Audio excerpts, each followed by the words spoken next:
तारीख 17 जुलाई 2025, जगह पटना का मशहूर पारस अस्पताल, कमरा नंबर 209।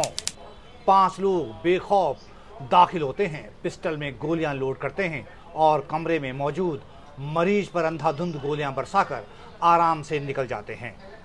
तब पता चलता है कि अस्पताल में इलाज करा रहे जिस मरीज की फिल्मी अंदाज में हत्या की गई है वो कोई मामूली आदमी नहीं है, वो कुख्यात अपराधी चंदन मिश्रा था।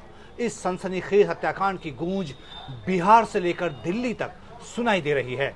विपक्ष इसे नीतीश कुमार की नेतृत्व वाली एनडीए सरकार का जंगल राज बता रहा है। ऐसे में जानना जरूरी है कि आखिर इस हत्याकांड की इतनी चर्चा क्यों हो रही है।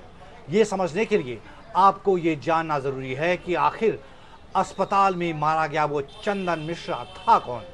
चंदन मिश्रा बक्सर जिले के सोनबरसा गांव का रहने वाला दर्जनों हत्याओं और दूसरे गंभीर अपराधों में नामजद था। जेल में सजा काट रहा था, लेकिन पाइल्स के ऑपरेशन के लिए पैरोल पर बाहर आया था।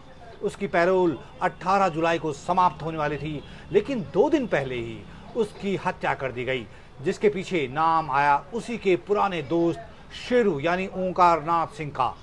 बताया जा रहा है कि चंदन मिश्रा को उसके ही साथी शेरू के गिरोह के 5 शूटरों ने अस्पताल में घुसकर मार डाला।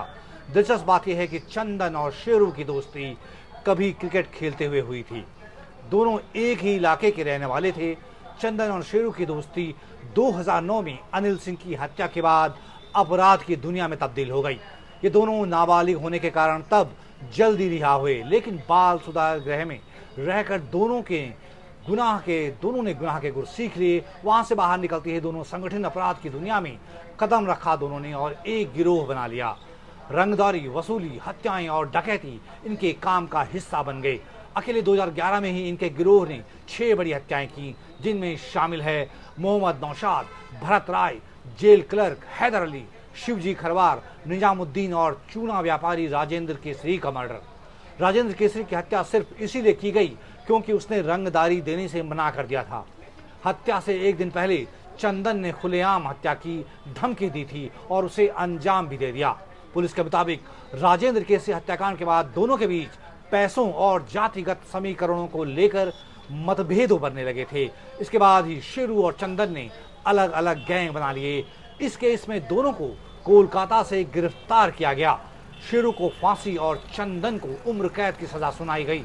हालांकि बाद में शेरू की सजा उम्र कैद में बदल गई थी।